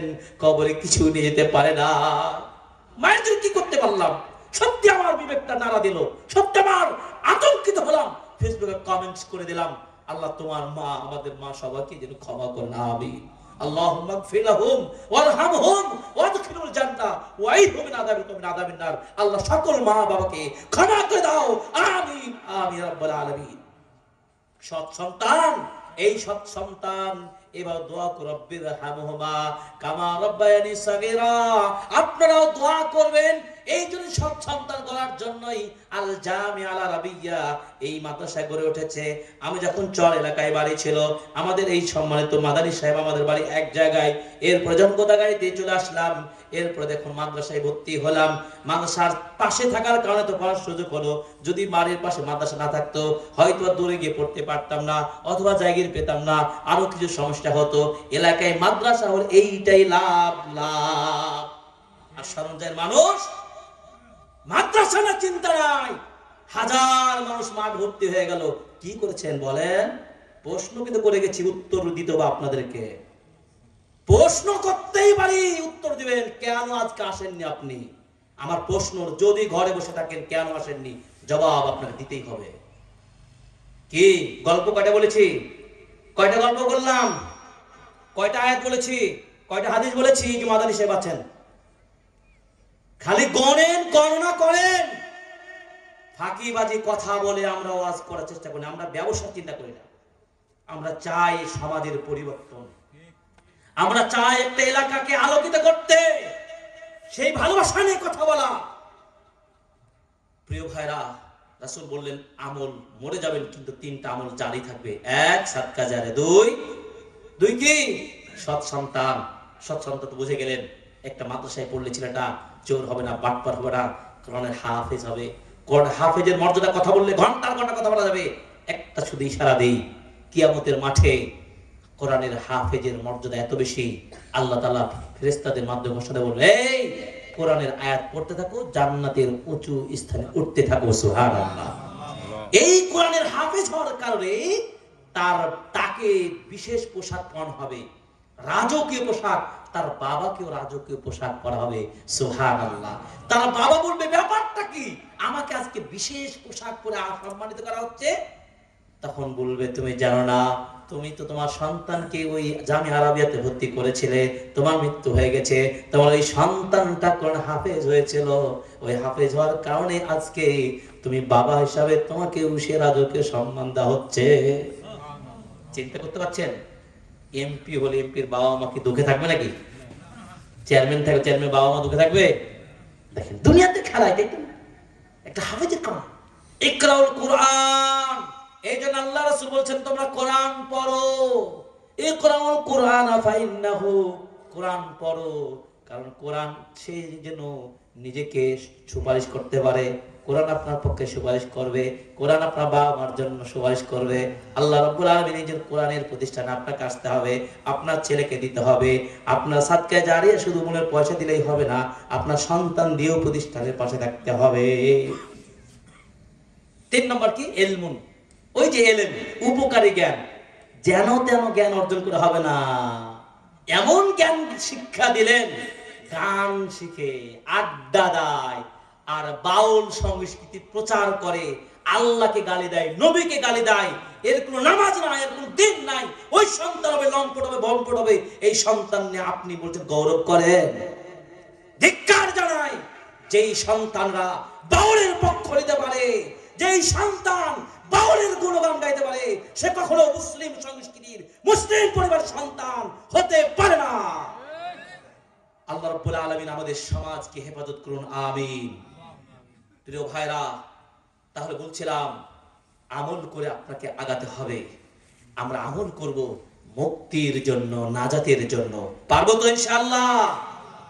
বড়কালে মুক্তির জন্য 10টা আমল আছে, শুধু পয়েন্টগুলো বলে যাই। পরকালে যে মুক্তি পেতে চান, 1 নাম্বার সর্বদা তাওহীদের উপরে থাকতে হবে। আল্লাহ যে এক, লা ইলাহা ইল্লাল্লাহু ওয়াহদাহু লা শারীকা লাহু, আল্লাহ যে এক আল্লাহ, তার সাথে কোনো শরীক নাই, তিনি সত্য মাবুদ। লা মাবুদা বিহাক্কিন ইল্লাল্লাহ, আল্লাহ ছাড়া সত্য কোনো মাবুদ নেই। কালিমাতুত তাওহীদ, কালিমাতুত তাইয়্যিবা, লা ইলাহা ইল্লাল্লাহ, এই কালিমার পক্ষে থাকতে হবে। এই কালিমাকে বিশ্বাস করতে হবে, এই কালিমাকে কবুল করতে হবে, এই কালিমার প্রতি আত্মসমর্পণকারী হতে হবে, এই কালিমার প্রতি মহব্বত রাখতে হবে, এই কালিমার প্রতি একনিষ্ঠ বোধ হতে হবে। এই কালিমার 7টি শর্ত রয়েছে, তার মধ্যে এক প্রথম শর্ত রয়েছে আল ইলমু ফাআলাম আন্নাহু লা ইলাহা ইল্লাল্লাহ। অনেক ব্যাখ্যা, কথা আপনি কত গুণ নেবেন বলেন, কত শুনবেন, কোন দিকে যাব বলেন। কালেমার 7টা শর্ত বলতে গেলে তারা এই কালেমার পক্ষে থাকবেন, কালেমা লা ইলাহা ইল্লাল্লাহ, এইটা হচ্ছে কালিমাতুত তাওহীদ, এটাকে কালিমাতুত তাইয়্যিবা বলে, কালিমাতুত তাওহীদ বলে। জীবন চলে যাবে কিন্তু তাওহীদ থেকে আপনি পিছপা হবেন না, তাওহীদের উপরে থাকবেন। যতই জেল হোক, জুলুম হোক, বিপদ আসুক, যতই আপনার উপরে ক্ষতি আসুক, কষ্ট আসুক, তাওহীদ, কালেমা তাওহীদ, এক আল্লাহর পথ ছাড়া যাবে না। বিলাল রাদিয়াল্লাহু তাআলা আনহু যখন ইসলাম গ্রহণ করলেন, মক্কার কাফেররা তার প্রতি জুলুম নির্যাতন চালিয়েছিল, সেই জুলুম কি এখন আছে? এখন নাই। আল্লাহু আকবার। মরু প্রান্তরে তাকে ছেঁচড়িয়ে ছেঁচড়িয়ে যে উত্তপ্ত বালির উপরে পাথর চাপা যায়, তারপর বিলাল রাদিয়াল্লাহু তাআলা আহাদ আহাদ মানে কি এক এক আল্লাহ, পারবেন না? আল্লাহর নবী সাল্লাল্লাহু আলাইহি সাল্লাম একদিন মজলিসে বসে বলছিলেন, যখন মক্কার প্রথম দিকে সাহাবী ইসলাম গ্রহণ করলেন, মাত্র 10 থেকে 11 জন সাহাবী, আল্লাহর নবীর খুব কাছের প্রথম সারির ঈমানদার, তার মধ্যে ছিলেন আব্দুল্লাহ মাসউদ রাদিয়াল্লাহু তাআলা আনহু ছিলেন। আল্লাহ নবী বললেন, তোমাদের মধ্যে কে এমন আছে কুরাইশদেরকে, কুরাইশে মক্কা, মক্কার কুরাইশ কাফেরদেরকে সজোরে আওয়াজ করে কোরআন তেলাওয়াত করে শোনাতে পারবে? তার মানে তার আগ পর্যন্ত কোরআন গোপনে পড়তো, তাই না হুজুর? কোরআন প্রকাশ্যে পড়তে পারে, কারণ কাফেরদের মায়ের নির্যাতন শুরু হবে। আল্লাহর নবীর ভিতরে এই আশা কাজ করছে, কে কোরআন পড়তে পারবে? এজহারু বিতিলাওয়া, তিলাওয়াতকে আওয়াজ করে পড়তে পারবে, মানে কাফের দিকে শোনাতে পারবে। আব্দুল মাসউদ রাদিয়াল্লাহু তাআলা আনহু তিনি বলছে, আল্লাহর নবী আমি পারবো। সাহস দেখেন, আব্দুল মাসউদ রাদিয়াল্লাহু তাআলা আনহু এই সাহস দেখে বাইতুল্লাহ কাবা যে ঘর রয়েছে, তার পাশে মাকাম রয়েছে, এই মাকামে দাঁড়িয়ে তিনি চলে আসলেন, একাই লাউডলি ভাবে উঁচু কণ্ঠে কোরআন তেলাওয়াত শুরু করলেন। কোরআন যখন তেলাওয়াত শুরু করলেন, কাফেররা কি ছেড়ে দেবে? কাফেররা তো ছেড়ে দেবে না। তার প্রতি শুরু হলো জুলুম, এমন জুলুম অত্যাচার শুরু হলো, তার মুখের চেহারা পর্যন্ত পরিবর্তন করে আঘাত করে কত ধরনের শক্তি, কত ধরনের তাদের হুমকি, কত ধরনের নির্যাতন করতে শুরু করলেন। আব্দুল মাসউদ রাদিয়াল্লাহু তাআলা বলছেন, আমি কাফেরদের প্রতি যে মানে যে ঘৃণাটা ছিল, আজকে আরো বহুগুণে ঘৃণা তাদের প্রতি তৈরি হয়ে গেল। তার মানে কি, নির্যাতিত হলেন, নিজের কষ্ট ত্যাগ স্বীকার করে নিলেন, তবুও তিনি কাফেরদের পক্ষ গ্রহণ করেছেন? করে নাই। প্রিয় ভাইরা, বলছিলাম জীবন চলে যাবে, তাওহীদের পথ বিচ্যুতি যেন না হয়। বোঝা গেছে? এই জন্য রাসূল সাল্লাল্লাহু আলাইহি ওয়াসাল্লাম বলছেন, কেউ যদি কালেমাতুত তাওহীদের সাক্ষ্য দান করে, স্বীকৃতি দেয়, বিশ্বাস করে, মন থেকে খালিসান মিন কলবিহি, তার অন্তর থেকে বিশ্বাস করে কালেমা দিব, লা ইলাহা ইল্লাল্লাহ আশহাদু আল্লা ইলাহা ইল্লাল্লাহ ওয়া আন্না মুহাম্মাদুর রাসূলুল্লাহ, এই কালেমাকে যদি স্বীকৃতি দিতে পারে, আল্লাহ রাসূল বলেন, হারামাল্লাহু আলাইহিন নার, আল্লাহ তাআলা তার জন্য জাহান্নামকে হারাম করে দিবেন। সুবহানাল্লাহ। জান্নাত দিচ্ছে কত হাদিস। আল্লাহ রাসূল সাল্লাল্লাহু আলাইহি ওয়াসাল্লাম বলছেন, কিয়ামতের মাঠে আল্লাহ যখন ফয়সালা করবেন, তখন একজন ব্যক্তিকে হাজির করবেন, তার সামনে 99টি দফতর খাতা হাজির করে দেওয়া হবে। এক একটা দফতর খাতা জানেন কত বড়? চোখের দৃষ্টি যত দূর যাবে তত লম্বা বড় খাতা, তার জীবনের সব আমলনামা লেখা আছে। আল্লাহ তাআলা বলবেন, এই তোমার কোন আমলনামা এখানে বাড়তি লেখা হয়েছে তুমি কি মনে করো? না, আল্লাহ, কখনোই হতে পারে না। তোমার প্রতি আজকে জুলুমও করা হবে না, তোমার এই ফাইল হিসাব নিকাশ করে তোমার ফাইসাল হবে। লোকটা বলছে আল্লাহ আমি কোনো কিছু অস্বীকার করতে পারি না, কারণ সব তো রেকর্ড, এই যে ভিডিও হচ্ছে আমার কথাকে অস্বীকার করতে পারবো? লয় ছয় করতে পারবেন? সব রেকর্ড আল্লাহর কাছে রেকর্ড আছে। এরপর আল্লাহ রাব্বুল আলামিন দেখেন কালেমাতু তাওহীদের কত গুরুত্ব, দেখেন তাওহীদের উপরে শক্তিশালী হয়ে শক্তভাবে অবিচল থাকার গুরুত্বটা দেখেন। আল্লাহ রাব্বুল আলামিন একটা বেতাকা, হাদিস আছে বেতাকা, বেতাকা মানে কার্ড, একটা কাগজ বা কার্ড বের করবেন, যেই কার্ডে লেখা আছে আশহাদু আল্লা ইলাহা ইল্লাল্লাহ ওয়া আন্না মুহাম্মাদুর রাসূলুল্লাহ। আল্লাহ রাব্বুল আলামিন সেই কার্ডটা দেখে বলবেন, ওই লোকটাকে বলবে এই তোমরা দেখো এই লোকটা এতগুলো খাতা, তার আমলনামায় সব গুনাহ পাপ, কিন্তু একদিন তো সেই কালেমাটা পাঠ করে যে তাওহীদ বিশ্বাস করত, আমি যে আল্লাহ এটা সে মানত। তখন আল্লাহ রাব্বুল আলামিন নির্দেশ দিয়ে বলবেন 99টা খাতা, মিজান যেটা পাল্লা ভারী করা হবে ওই পাল্লায় রাখা হবে 99টা খাতা, আর ওই বেতাকা কালেমা লিখিত খাতাটা, ওই কার্ডটা, কাগজটা বলেন যেটাই বলেন আল্লাহ ভালো জানেন, বেতাকা বলা হচ্ছে কার্ড, আইডেন্টি কার্ডের মতো ছোট কোনো কাগজ যেটাই হোক সেটা জানি না আমরা, কিন্তু ওই কালেমা লিখিত সেই কার্ডটি আরেকটি পাল্লায় রাখা হবে, দেখা যাবে 99টা পাল্লা খাতার চাইতে ওই কার্ডের খাতাটাই ভারী হয়ে যাবে। তার মানে কি না, যারা সরাসরি তাওহীদবাদী হবে তাদেরকে সরাসরি স্থায়ী জান্নাতি ঘোষণা করা হবে। এক, দুই, তাওহীদ মানে ঈমান আছে কিন্তু মাঝে মধ্যে গুনাহ কাটাও কিছু কাজ করে, আল্লাহ রাব্বুল আলামিন ওই গুনাহের জন্য তাকে কিছুদিন জাহান্নামে রাখবেন, এরপরে তাকে আবার জান্নাতে ট্রান্সফার করে দিবেন। আপনারা কিছুদিন জাহান্নামে থাকতে চান না? একদিন এক বেলা এক সেকেন্ডের জন্য না, এই যে পূর্ণ তাম বিতাম আর তাসলিম বিদ্দিন, দিনের উপরে অবিচল থেকে পূর্ণভাবে মুমিন হয়ে মরতে চায়, ঠিক কিনা বলেন? একদিনের জন্য নয়, এক সেকেন্ডের জন্য জাহান্নাম আমরা দেখতে চাই না, তাহলে আমাদেরকে পরিপূর্ণ তাওহীদের উপরে মরতে হবে। কি কথা বলছিলাম? আল্লাহ রাব্বুল আলামিন এই কালিমাতুত তাওহীদের উপরে যদি থাকতে পারি মুক্তি পেয়ে যাবেন, নাজাত পেয়ে যাবেন। দেখুন আপনার আমার জীবনটা কিন্তু এভাবে সাহাবীদের মতো গড়তে হবে। আমরা কোনোদিন তাওহীদ বিচ্ছিন্ন হব না, তাওহীদকে কখনো ছেড়ে দেব না। আল্লাহ রাব্বুল আলামিন পরকালে মুক্তি দান করবেন। জাহান্নামীদেরকে জান্নাত, হাদিসে আসছে আহলুল জান্নাহ, জান্নাতীরা জান্নাতে প্রবেশ করবে, ওয়াহালুন নার, জাহান্নামীরা জাহান্নামে প্রবেশ করবে। এরপর আল্লাহ তাআলা ফেরেশতাদেরকে বলবে, ও আমার ফেরেশতারা যাও দেখো জাহান্নামে আমার এমন কোন বান্দা আছে যার অন্তরে বিন্দু পরিমাণ সরিষার দানা পরিমাণে হোক আর অতি ক্ষুণ্ণ একেবারে অল্প পরিমাণে যদি ঈমান থাকে, যদি তার ঈমান থাকে তাহলে তুমি আখরিজু মিনান নার, তাদেরকে জাহান্নাম থেকে বের করে জান্নাতে পাঠিয়ে দাও। দেখছেন তাওহীদের উপরে যদি আল্লাহর প্রতি বিশ্বাস থাকে, এক আল্লাহর প্রতি বিশ্বাস থাকে, তাও জাহান্নাম থেকে বেরিয়ে জান্নাত দিবেন। তাওহীদ ছাড়া যাবে কোনোদিন? পরকালে নাজাত পাওয়ার এক নম্বর উপায় কি? আমল হলো লা ইলাহা ইল্লাল্লাহ, তাওহীদের উপর থাকবেন। দুই নম্বর কি? নবীর সুন্নাহকে পরিপূর্ণ মানবেন, নবীর সুন্নাহ অনুযায়ী জীবন চলবে। রাসূল সাল্লাল্লাহু আলাইহি ওয়াসাল্লাম বলেছেন মান আমিলা আমালান লাইসা আলাইহি আমরুনা ফাহুয়া রাদ্দুন, রাসূলের মতো যদি আমল না করেন সেটা বাদ হয়ে যাবে। রাসূল সাল্লাল্লাহু আলাইহি ওয়াসাল্লাম যেভাবে বলেছেন সেভাবে আপনি আমল করবেন, সুন্নাহ। এইজন্য বলা হয়েছে, ইমাম মালিক বিন আনাস রাদিয়াল্লাহু তাআলা আনহু বলেছেন, রাহিমাহুল্লাহ বলেছেন, কি বলছেন জানেন? মান আরাদান নাজাত ফাআলাইহি বিকিতাবিল্লাহ ওয়া সুন্নাতি নবী সাল্লাল্লাহু আলাইহি ওয়াসাল্লাম, কেউ যদি নাজাত পেতে চায় তার উচিত হলো কোরআন ও সুন্নাহর সাথে আঁকড়ে ধরে থাকা।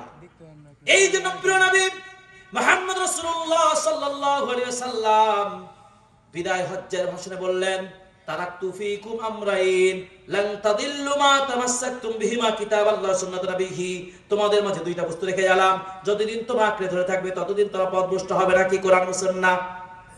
সুন্নাহ ছাড়া যাবে না।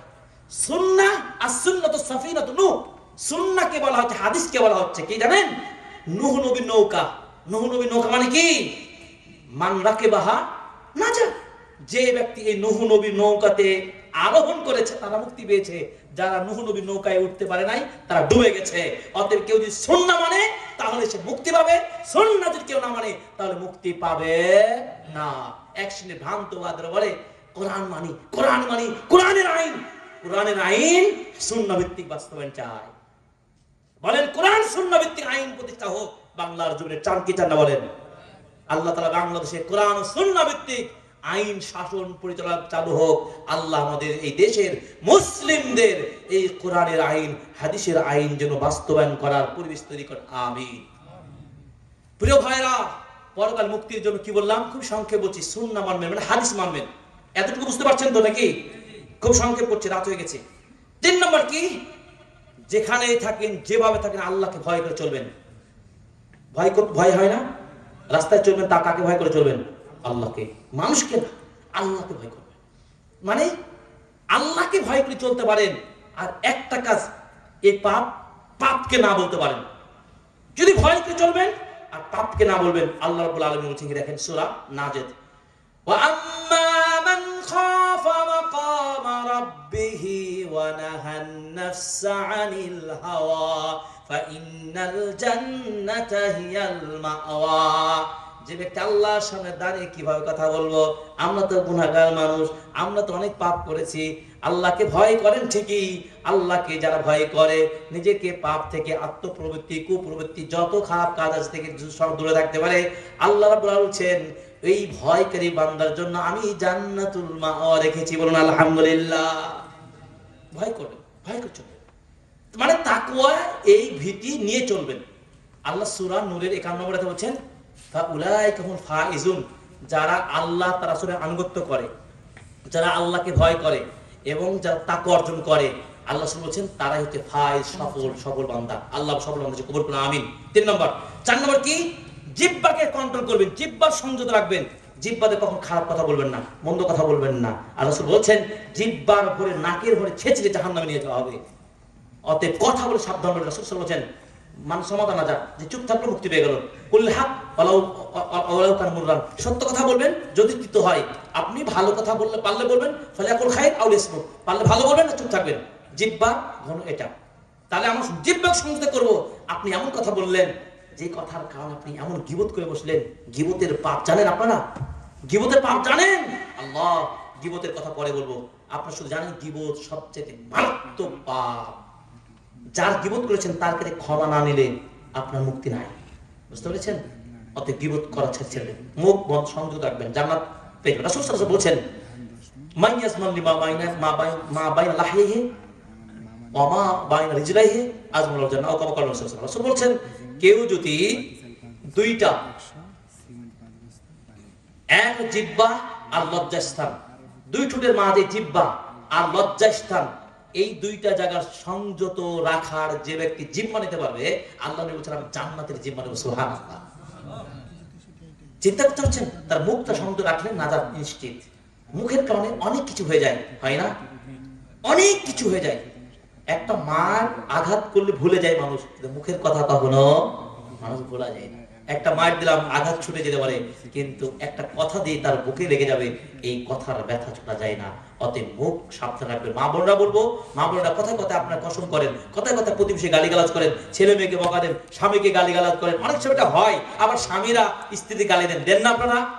সবাই সংযত থাকবেন, মুখকে সংযত করবেন। 4 নম্বর। 5 নম্বর কি? ফিতনা থেকে পলায়ন করবেন।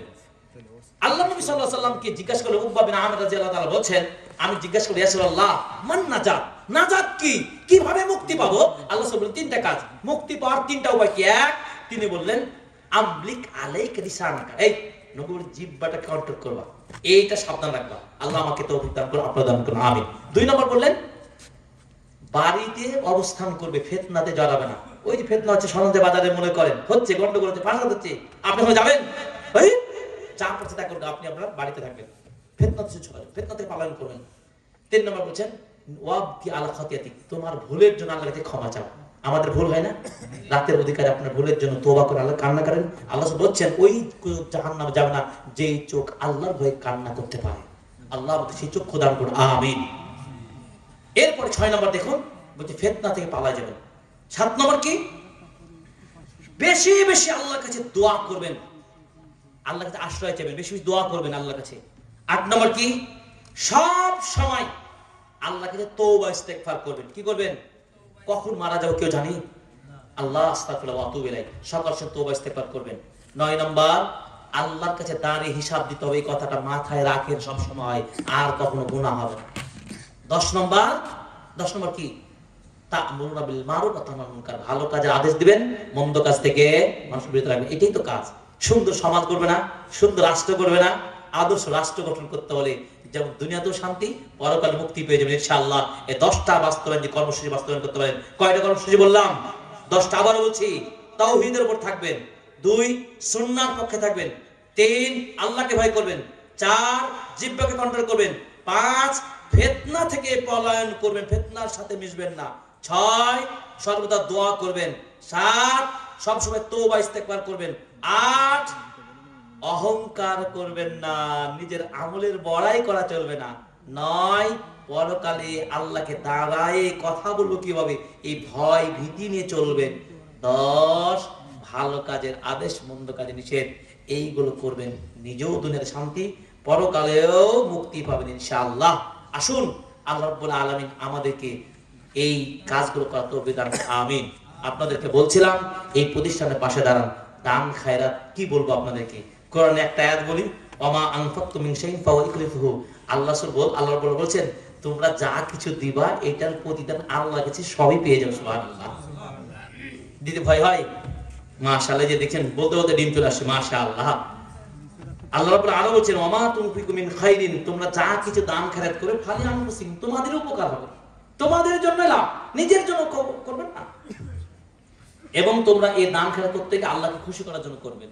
আপনারা দান খয়রাত করুন, দান খয়রাত করার প্রায় 20টা উপকার রয়েছে। একটা হলো আল্লাহর ক্রোধ প্রশমিত হয়ে যাবে, মানে রাগ থাকবে না আল্লাহ আপনার প্রতি। সুবহানাল্লাহ। দান করেন। কবরের আযাব হালকা হয়ে যাবে সাদাকা করলে। সুবহানাল্লাহ। অসুস্থ মানুষের সুস্থতা করার জন্য সাদাকা করেন, সাদাকা করলে সুস্থ হয়ে যাবেন। অনেক কথা আছে, আল্লাহ তাআলা আমাদের সাদাকা করুন। সাদাকা করতে পারলে কিয়ামতের মাঠে আল্লাহ তাআলা 7 শ্রেণীর মানুষকে বিশেষ ছায়া দান করবেন। তার মধ্যে সাদাকা করলেও আপনাদের যার যতটুকু রিজিক আছে, অর্থ আছে, আমি বলবো না কে কতটুকু পারবেন, সাদাকা করে যাবেন। আপনারা দিতে পারেন। 10 জন মানুষ 1000 টাকা দিতে পারবেন? কেউ পারবেন? আমি শুরু করি। আচ্ছা, আমি দিলাম 1000। আর কে দিবেন বলেন? আমার সাথে আসতে চান কে কে আসেন? 1000, মাত্র 10 জনে 1000 করে দিবেন।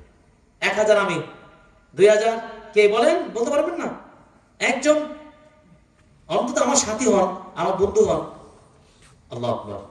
500 দুইজনে মিলে একজন বন্ধু হন। আসেন। পারবেন না? একজন পেয়ে গেছে, আরেকজন 500। মাশাআল্লাহ। 3 জন পেয়ে গেছে, আরেকজন 3 জনের সাথে আরেকজন হবে, তাহলে আমরা 3 জন হব। আলহামদুলিল্লাহ। আল্লাহ তাআলা কবুল করুন, আমিন। আল্লাহ তাআলা আমাদের সাদাকাত, আপনাদের হাতে যা আছে 10 টাকা 5 টাকা থাকলেও দিবেন। এর সুযোগ, বৈঠকের দান, এটা সব দামি দান। এই দেখেন, আল্লাহ তাআলা আমাদেরকে কবুল করুন, আমিন। এই জামিয়া আরবিয়াতে 1000 টাকা আপনিও দেন, আল্লাহ কবুল করুন, আমিন। আল্লাহ তাআলা আমাদের পরিবারের সকলকে ক্ষমা করে, আমিন। দেশে বিদেশে কাছে দূরে অনেকে দোয়া চেয়েছেন, আল্লাহ তাআলা আমাদের দোয়াগুলো কবুল করুন, আমিন। অনেকের মা বাবা অসুস্থ, একজন মাশাআল্লাহ কয়েকটা ডিম দিয়েছে এবং 2টা দেশি মুরগি, মাশাআল্লাহ খুবই বড় বড় মুরগি। আল্লাহ তাআলা তার ধনে মালে বারাকা দান করুন, আমিন। আল্লাহ তাআলা তার ধনে সম্পদ বাড়িয়ে দেন, আমিন। আল্লাহ আমাদের সবার জীবন আলোকিত জীবন দান করুন, আমিন। আল্লাহ আমাদের ভাইদের যে যতটুকু পারছে, 10 টাকা 5 টাকা যে যা পারছে বৈঠকে দান দিচ্ছেন, আপনাদের এটাই কিয়ামতের মাঠে ধরা থাকবে। আল্লাহ রাব্বুল আলামিন আপনাদের ভালোবাসা, আপনাদের এই ত্যাগ যেন কবুল করেন, আমিন। দেশে বিদেশে যারা আছেন, কাছে দূরে যারা শুনছেন, অফলাইনে অনলাইনে, আল্লাহ তাআলা সকলকে যেন যা যায় খায়ের দান করেন, আমাদেরকে কবুল করেন, ইখলাস সাথে ক্ষমা করেন, আমার বাবা মাকে যেন ক্ষমা করেন, আমাদের উস্তাদ যারা ছিলেন তাদেরকে যেন ক্ষমা করেন, এই গোদাগাড়ি বাসীকে বিশেষভাবে আল্লাহ রহমত শান্তি নাজিল করেন, আমিন। বিশেষ করে দোয়া করছি এই গোদাগাড়ি তানোর এই 2টা এলাকা, এই পরস্পর এই যে 2 উপজেলা, আল্লাহ এই এলাকার আলেম ওলামা সন্তান সকলকে আল্লাহ তুমি ঈমানের আলোতে আলোকিত করুন, আমিন। এই দেশের এই এলাকায় শান্তি নাজিল করুন, খেতে খামারে আল্লাহ তুমি ফসলে বরকত দান করুন, আমিন। এই বলে সংক্ষিপ্ত আলোচনা এখানে শেষ করছি। আপনারা আমাদের সবাই দোয়া করবেন, আল্লাহ রাব্বুল আলামিন যেন আপনাদের সাথে এই প্রতিষ্ঠানের সাথে লেগে থেকে আপনাদের পাশে থাকতে পারি। আমার ছাত্র সিনিয়র আব্দুর রহিমকে আপনারা বুদ্ধি দিবেন, সহযোগিতা করবেন। আমিও তাকে বলেছি তুমি নার্ভাস হবে না, আমি তোমাকে সহায়তা করব, চেষ্টা করব। বিভিন্ন মসজিদ মাদ্রাসায় আমি যাই, সেখানে সাদাকা করার চেষ্টা করি আমার পরিবার পক্ষ থেকে। আজকে তাকে আমি ঘোষণা দিচ্ছি 1000 টাকা তো দিলাম, এটা হচ্ছে এটা সাধারণভাবে দিলাম। এরপরে সে আমার সাথে যোগাযোগ করবে, ইনশাআল্লাহ ছাত্রদের জন্য বইপত্র আমি সহায়তা করব। তাদের প্রতিযোগিতা করলে যা প্রাইজ হবে পুরো প্রাইজ পুরস্কার আমি দেব ইনশাআল্লাহ। তারা প্রতিযোগিতা করবে, আমি আসবো, তার প্রতিযোগিতা দেখব, আমি পুরো পুরস্কারের দায়িত্ব আমি নিলাম ইনশাআল্লাহ। ইনশাআল্লাহ দেব, আরো তাকে দেওয়ার চেষ্টা করব। আমি তাকে বলেছি ভয় পাওয়ার কোনো কারণ নাই। আল্লাহ তাআলা তাকে যেন, আমি যেহেতু তার শিক্ষক, আমি যেন তার পাশে থেকে প্রতিষ্ঠানে কাজে লাগাতে পারি। আমার এই অত্র এলাকা গোদাগাড়ি তামলের মানুষকে ভালোবাসি, আপনাদের সাথে আছি। যে কোনো সময় আপনারা যোগাযোগ করবেন। আপনারা, আমি রাজশাহী শহরে থাকি, খাস করে একটু আড়ালে আমার জন্য দোয়া করবেন। কি পারবেন না? একটু খাস করে আমার জন্য দোয়া করবেন, আপনাদের এলাকার সন্তান হিসাবে যেন আপনাদের দেশ জাতির খেদমত করতে পারি এবং পরকালে সবাই যেন নাজাত পেয়ে জান্নাতে একসাথে থাকতে পারি। জান্নাতের পথে আহ্বান জানিয়ে জান্নাতি পরিবার গড়তে পেরে আল্লাহ যেন আমাদের তৌফিক দান করেন। আমিন আমিন। সুবহানাকাল্লাহু ওয়া বিহামদিকা আশহাদু আল্লা ইলাহা ইল্লা আনতা আস্তাগফিরুকা ওয়া আতুবু ইলাইক। আসসালামু আলাইকুম ওয়া রাহমাতুল্লাহি ওয়া বারাকাতুহু।